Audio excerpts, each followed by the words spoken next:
പത്തരമാറ്റിൽ ഇനി വരാനിരിക്കുന്ന നല്ലൊരു അടിപൊളി ത്രില്ലിംഗ് എപ്പിസോഡിൻ്റെ റിവ്യൂയിലേക്ക് എല്ലാവർക്കും സ്വാഗതം. അങ്ങനെ നമ്മുടെ പത്തരമാറ്റിൽ നല്ല മാറ്റങ്ങൾ തന്നെയാണ് കേട്ടോ വരാൻ പോകുന്നത്.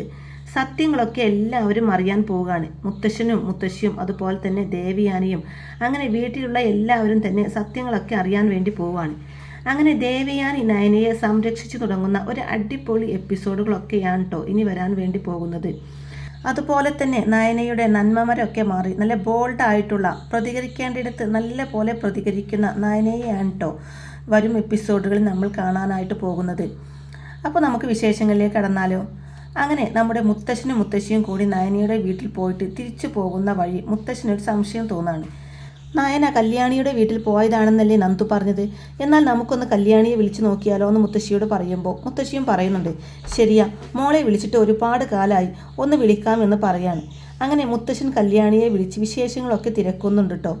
അങ്ങനെ വിശേഷങ്ങളൊക്കെ ചോദിച്ചറിഞ്ഞതിന് ശേഷം കല്യാണിയോട് ചോദിക്കുകയാണ് മുത്തശ്ശൻ, മോളെ നയന മോൾ അവിടെയുണ്ടോ, ഒന്ന് കൊടുക്കുമോ ഫോണെന്ന് കല്യാണിയോട് ചോദിക്കുമ്പോൾ അപ്പോൾ കല്യാണി പറയാണ്, ഇല്ലല്ലോ മുത്തശ്ശ, നയന ഇവിടെ ഇല്ലല്ലോ, ഞാനും കുറേ കാലമായി നയനയെ കണ്ടിട്ട്, അവൾ ഇങ്ങോട്ട് വന്നില്ലല്ലോ മുത്തശ്ശ, അവളുടെ വിശേഷങ്ങളൊന്നും അറിഞ്ഞിട്ടുമില്ല, കുറേ നാളുകളായി അവൾ എന്നെ ഒന്ന് വിളിച്ചിട്ടും. അപ്പോൾ മോൾ അങ്ങോട്ട് വന്നില്ലേ എന്ന് മുത്തശ്ശൻ ചോദിക്കുമ്പോൾ, ഇല്ല എന്താ മുത്തശ്ശ, ഒന്നുമില്ല, ഞാൻ ചോദിച്ചെന്നേ ഉള്ളൂ എന്ന് പറഞ്ഞ് ഫോൺ കട്ട് ചെയ്യാൻ കേട്ടോ. എന്നിട്ട് മുത്തശ്ശൻ മുത്തശ്ശിയോട് പറയുന്നുണ്ട്, എടോ നയന മോൾ കല്യാണി മോളുടെ അടുത്തില്ല എന്നാണല്ലോ പറഞ്ഞതെന്ന് പറയുമ്പോൾ, പിന്നെന്തിനാ ഗോവിന്ദനും കനകവും അതുപോലെ നന്ദുവും ഒക്കെ അങ്ങനെ പറഞ്ഞത്, നയനമോൾ കല്യാണിയുടെ അടുത്ത് പോയിരിക്കുകയാണെന്ന്, കുറേ കഴിഞ്ഞേ വരുള്ളൂ എന്നൊക്കെ. കല്യാണി പറയുന്നു നയനമോളെക്കുറിച്ച് ഒരു വിവരവുമില്ല എന്ന്, കുറേ നാളുകളായി കണ്ടിട്ട് വിളിച്ചിട്ട് നയനയെ പറ്റി ഒരു വിവരവുമില്ല എന്നാണ് കല്യാണി പറഞ്ഞത്. അപ്പോൾ മുത്തശ്ശിയും പറയാം, ശരിയാ, പിന്നെന്തിനാ അവരങ്ങനെ പറഞ്ഞത്, അവരങ്ങനെ പറഞ്ഞപ്പോഴേ എനിക്കും തോന്നിയതാ എന്തോ ഒരു പ്രശ്നമുണ്ടെന്ന്. നന്ദുവാണ് പെട്ടെന്ന് ചാടി കയറി പറഞ്ഞത് ചേച്ചി ഇവിടെ ഇല്ല എന്ന്, കല്യാണിയുടെ അടുത്തേക്ക് പോയിരിക്കുകയാണ് എന്ന്. അപ്പോൾ കനകക്ക് നല്ല പരിഭ്രമം ഉണ്ടായിരുന്നു എന്ന് പറയാണ്ട് മുത്തശ്ശി. അപ്പോൾ മുത്തശ്ശൻ പറയാണ്, ശരിയാ, അവരെ കണ്ടപ്പോഴേ എനിക്കും തോന്നി, അവരുടെയൊക്കെ മുഖത്തെല്ലാം നല്ല വിഷമം തോന്നുന്നുണ്ട്. എന്താണ് ചോദിച്ചിട്ട് ആരും പറയുകയും ചെയ്തില്ല. വീട്ടിലും അതുപോലെ തന്നെ ആദർശിനോട് എന്ത് ചോദിച്ചാലും ഒന്നും വിട്ടു പറയുന്നുമില്ല. നയനമോളെ കൂട്ടിക്കൊണ്ട് വരാൻ പറഞ്ഞാൽ അതിനും സമ്മതിക്കില്ല. എന്തൊക്കെയോ കാര്യങ്ങളുണ്ട്. നയനമോൾക്ക് എന്തോ ഒരു പ്രശ്നമുണ്ടെന്നാണ് തോന്നുന്നത്. അനിയാണെങ്കിലും കഴിഞ്ഞ ദിവസം ഫ്രൂട്ട്സൊക്കെ വാങ്ങി നയനമോളെ കാണാൻ വേണ്ടി പോവുകയും ചെയ്തു. ഇനി നയനമോൾക്ക് എന്തെങ്കിലും? അപ്പോൾ മുത്തശ്ശി പറയാ, നയനമോൾ ഇനി അവിടെ തന്നെ ഉണ്ടാകുമോ, മോൾക്ക് എന്തെങ്കിലും വയ്യായികയോ എന്തെങ്കിലും ആയിട്ടാണോ അങ്ങോട്ട് പോയത്? അപ്പോൾ മുത്തശ്ശൻ പറയാം, ഇനി അങ്ങനെ തന്നെയാവുമോ വസുന്ധരെ, നയനമോൾക്ക് നമ്മളറിയാതെ എന്തെങ്കിലും വയ്യായികയുണ്ടോ, നമുക്ക് വിഷമാവുമെന്ന് കരുതി ആരും അത് നമ്മളെ അറിയിക്കാത്തതാണെങ്കിലോ? അപ്പോൾ മുത്തശ്ശി പറയാം, നമുക്കൊന്ന് തിരിച്ച് നയനമോളുടെ വീട്ടിലേക്ക് തന്നെ പോയാലോ, ഒന്നുകൂടെ ചെന്ന് കാര്യങ്ങളൊക്കെ ചോദിച്ചാലോ, കല്യാണിയുടെ അടുത്ത് നയനമോള് ചെന്നിട്ടില്ലെന്നല്ലേ പറഞ്ഞത്, അത് ഗോവിന്ദനോടും കനകയോടും പറയാം, മോള് പിന്നെ എവിടെ പോയിട്ടുണ്ടാവും എന്ന കാര്യം നമുക്ക് ചോദിക്കാമെന്ന് മുത്തശ്ശി പറയുമ്പോൾ, ശരി എന്നാൽ നമുക്ക് തിരിച്ച് അങ്ങോട്ട് തന്നെ പോവാമെന്ന് പറയുന്നുണ്ട് കേട്ടോ മുത്തശ്ശൻ. അങ്ങനെ മുത്തശ്ശനും മുത്തശ്ശിയും കൂടെ വീണ്ടും നന്ദാവനത്തിലേക്ക് പോവാണ് കേട്ടോ. അങ്ങനെ നമ്മുടെ കല്യാണി മുത്തശ്ശൻ ഫോൺ വെച്ച ഉടനെ തന്നെ നയനയെ വിളിച്ച് ഇക്കാര്യങ്ങളൊക്കെ പറയുന്നുണ്ട് കേട്ടോ. മുത്തശ്ശൻ വിളിച്ച വിവരങ്ങളും നയനയെ തിരക്കിയ വിവരവും ഒക്കെ പറയുന്നുണ്ട് കല്യാണി. അപ്പോൾ കനക ഗോവിന്ദനോട് പറയുന്നുണ്ട്, വേണ്ടായിരുന്നു, മുത്തശ്ശനോടും മുത്തശ്ശിയോടും കള്ളം ഒന്നും പറയണ്ടായിരുന്നു എന്ന് പറയുന്നുണ്ട് കേട്ടോ. അവരെങ്ങനെ വിഷമിച്ചിരിക്കുമ്പോഴാണ് കേട്ടോ മുത്തശ്ശനും മുത്തശ്ശിയും തിരിച്ച് നന്ദാവനത്തിലേക്ക് തന്നെ വരുന്നത്. അപ്പോൾ അവരെ കാണുന്നതും കനകം ഗോവിന്ദനും ഒക്കെ ശരിക്കും ഞെട്ടുന്നുണ്ട് കേട്ടോ. എന്നിട്ട് കനക മനസ്സിൽ ഇങ്ങനെ പറയുന്നുണ്ട്, എൻ്റെ ദൈവമേ, ഇവരിങ്ങോട്ട് തന്നെ തിരിച്ചു വരുന്നുണ്ടല്ലോ, ഇനി ഇവർക്ക് എന്തെങ്കിലും മനസ്സിലായി കാണോ, നയനമോളിവിടെ ഉണ്ടെന്നോ മറ്റോ, നയനമോളിവിടെ ഇല്ലെന്ന് പറഞ്ഞത് വിഡിത്തമായി പോയോ, കല്യാണിയെ കാണാൻ വേണ്ടി പോയതാണെന്ന് പറയണ്ടായിരുന്നു, ഇനിയിപ്പോൾ ഇവരോട് എന്താ പറയുക, ഇനിയും ആദർശമോൻ്റെ മുത്തശ്ശൻ്റെ മുന്നിൽ കള്ളം പറഞ്ഞ് നിൽക്കാനുള്ള ശക്തി എനിക്കില്ല എന്നിങ്ങനെ പറഞ്ഞു നിൽക്കുകയാണ് കേട്ടോ. അപ്പോഴേക്കും മുത്തശ്ശനും മുത്തശ്ശിയും നന്ദാവനത്തിലേക്ക് കയറി വരികയാണ്. അപ്പോൾ കനകം ആകപ്പാട് ഇങ്ങനെ പരിഭ്രമിച്ച് നിൽക്കുകയാണ്. അപ്പോഴേക്കും മുത്തശ്ശൻ, എവിടെയാ നയനമോള് കല്യാണിയുടെ അടുത്തേക്ക് പോയി എന്നല്ലേ നിങ്ങൾ പറഞ്ഞത്, ഞങ്ങൾ പോകുന്ന വഴി കല്യാണിയെ വിളിച്ചിരുന്നു, കല്യാണി നയനമോളെ കണ്ടിട്ട് ഒരുപാട് നാളായി എന്നാ പറഞ്ഞത് എന്നൊക്കെ പറയുമ്പോൾ കനകം ആകെപ്പാടെ നിന്ന് വിറക്കുകയാണ് കേട്ടോ. അപ്പോൾ കനകം പരുങ്ങലോടെ പറയുന്നുണ്ട്, അത് അവൾ വേറെ ഏതെങ്കിലും കൂട്ടുകാരിയെ കാണാൻ വേണ്ടി പോയതായിരിക്കും എന്ന് പറയുന്നുണ്ട്.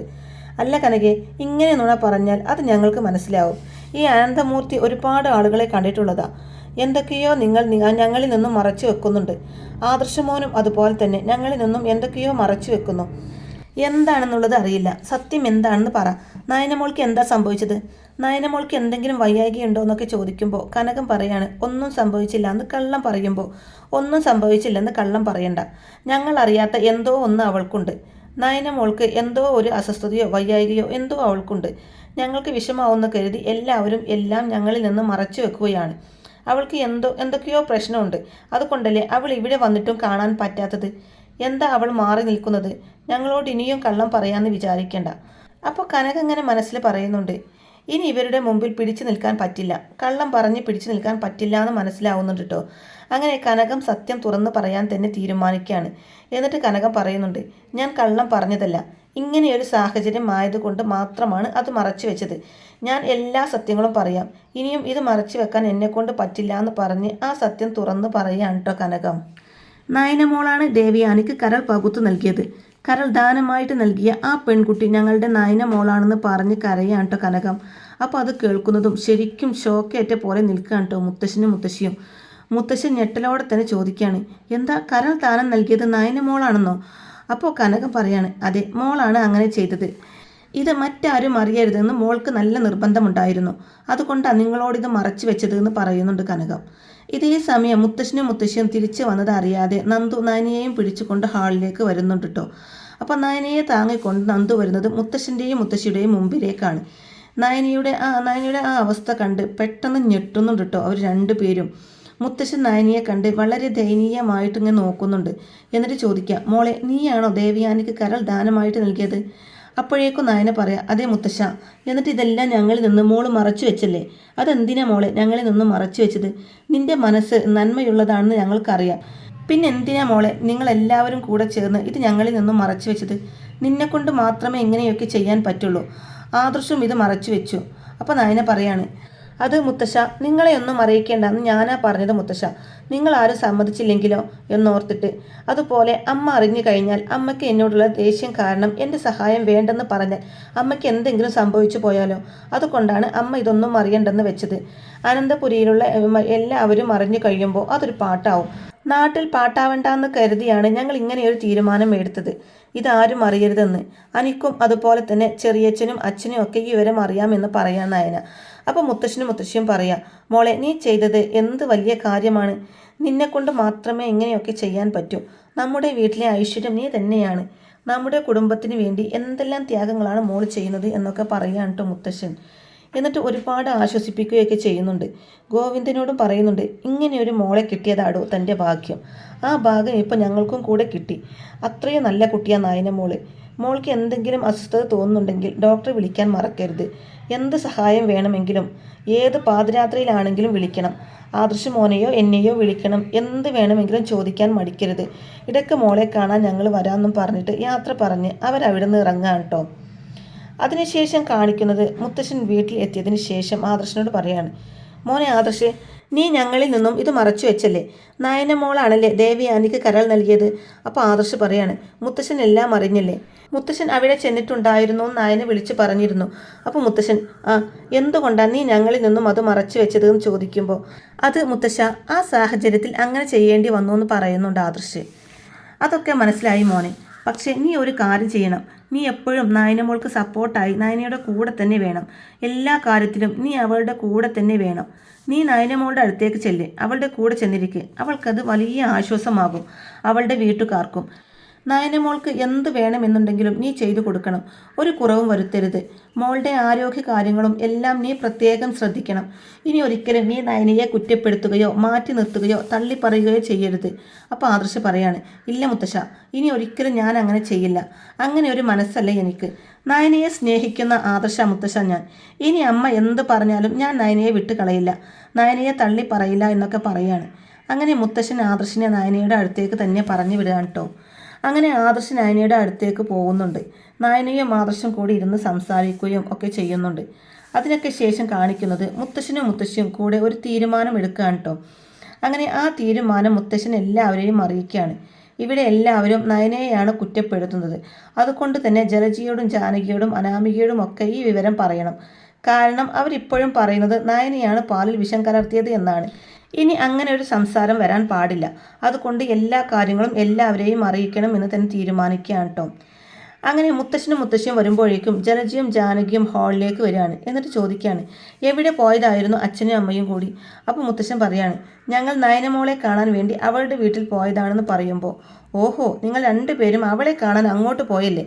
കെട്ടിലമ്മക്ക് ഇങ്ങോട്ട് വരാൻ മേലായിരിക്കും, സുഖിക്കാൻ പോയി നിൽക്കില്ലേ? ഏട്ടത്തി പറയാൻ നിൽക്കായിരുന്നു അവിടെ പോയി സുഖിക്കാൻ എന്ന് പറയാണ്ട ജാനകി. അപ്പോൾ ജലജയും പറയാണ്, ഇവിടുത്തെ ജോലികളൊക്കെ ചെയ്ത് എൻ്റെ നടുപൊടിഞ്ഞു. അവൾ ഇങ്ങോട്ട് വന്ന് ഈ പണിയൊന്ന് ചെയ്യാൻ സഹായിക്കല്ലാതെ അവൾ അവിടെ പോയി സുഖിക്കല്ലേ? അച്ഛനും അമ്മയും ഒക്കെ അവളെ കാണാനായിട്ട് അങ്ങോട്ട് ചെല്ലുന്ന അവൾക്കറിയാം. അതാ അവൾ അവിടെ പോയി നിൽക്കുന്നത് എന്ന് പറയുമ്പോൾ, അപ്പോൾ അത് കേൾക്കുന്ന മുത്തശ്ശൻ പറയുന്നുണ്ട്, ഇനി ഇവിടുത്തെ എല്ലാ ജോലികളും നിങ്ങൾ തന്നെ ചെയ്യേണ്ടി വരും. നയനമോൾ നിൻ്റെയൊന്നും അടുക്കള പണി ചെയ്യാൻ വേണ്ടി വന്നതല്ല.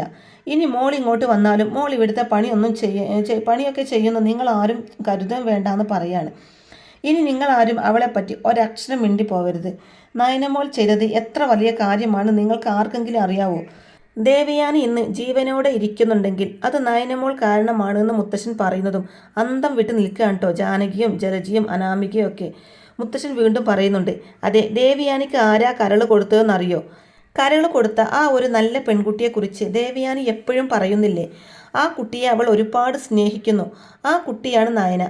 അവൾ ഇങ്ങ് വന്നു കഴിയുമ്പോൾ ഈ സത്യങ്ങളൊക്കെ അറിഞ്ഞു കഴിയുമ്പോഴേക്കും അവൾ ആ പെൺകുട്ടിയെ എത്രമാത്രം സ്നേഹിക്കുന്നുണ്ടോ അതുപോലെ, അല്ലെങ്കിൽ അതിലേറെ നയനമോളെയും സ്നേഹിക്കും. പിന്നെ നിൻ്റെയൊന്നും കളികളൊന്നും നടക്കില്ല എന്നൊക്കെ മുത്തശ്ശൻ പറയുന്നത് കേൾക്കുമ്പോൾ നയനമോളാണ് കരൾ കൊടുത്തതെന്ന് കേട്ട് ഞെട്ടി നിൽക്കുകയാണ് കേട്ടോ അവരെല്ലാവരും. എന്നിട്ട് ഞെട്ടലോടെ തന്നെ നയനയോന്ന് ചോദിക്കുകയാണ്. അപ്പോഴേക്കും മുത്തശ്ശൻ പറയാണ്, അതെ, നയനമോൾ തന്നെ. നിങ്ങളെല്ലാവരും പ്രതിക്കൂട്ടിൽ കാണുന്ന എൻ്റെ നയനമോൾ തന്നെ. എൻ്റെ വിശ്വാസം വരുന്നില്ല അല്ലേ? അപ്പോൾ അനാമിക പറയാണ്, ഞാൻ കൊടുക്കാൻ തയ്യാറായിരുന്നു മുത്തശ്ശ എന്ന് പറയുമ്പോൾ, ഓ, നീ കൊടുക്കാൻ തയ്യാറായിട്ടല്ലേ ഉള്ളൂ? നയനമോളല്ലേ അത് ചെയ്തത്. അവൾ ഈ കുടുംബത്തിന് വേണ്ടി ചെയ്ത ഓരോ നല്ല കാര്യങ്ങളും നിങ്ങളൊന്ന് ആലോചിച്ച് നോക്ക്. അതുപോലെ തന്നെ ഇപ്പോൾ ദേവയാനിക്ക് അവൾ തൻ്റെ ജീവൻ പകുത്തു നൽകിയിട്ടുണ്ടെങ്കിൽ ദേവയാനി അതിൻ്റെ 4 ഇരട്ടി സ്നേഹം അവൾക്ക് തിരിച്ചു കൊടുക്കും എന്നുള്ള കാര്യത്തിൽ ഒരു സംശയവും വേണ്ട. അതുകൊണ്ട് ഇനിയും നയനമോളെ ഭരിക്കുകയോ കുറ്റപ്പെടുത്തുകയോ ചെയ്യാൻ പറ്റുമെന്ന് നിങ്ങൾ ആരും വിചാരിക്കുകയും വേണ്ട. ദേവയാനി ഇങ്ങോട്ടെത്തി സത്യങ്ങളൊക്കെ അറിയട്ടെ. പിന്നെ അവർ രണ്ടുപേരും ഒറ്റക്കെട്ടായിരിക്കും എന്നുള്ളതിൽ സംശയമൊന്നുമില്ല എന്ന് പറയാൻ കേട്ടോ മുത്തശ്ശൻ.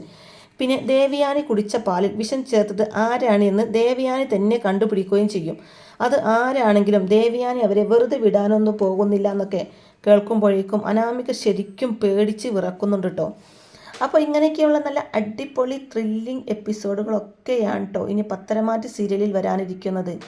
അപ്പോൾ ഈ ഒരു റിവ്യൂ ഇഷ്ടമായിട്ടുണ്ടെന്നുണ്ടെങ്കിൽ വീഡിയോ ലൈക്ക് ചെയ്യാനും ചാനൽ കൂടി ഒന്ന് സബ്സ്ക്രൈബ് ചെയ്ത് സപ്പോർട്ട് ചെയ്യാനും മറക്കല്ലേ ഫ്രണ്ട്സ്. താങ്ക്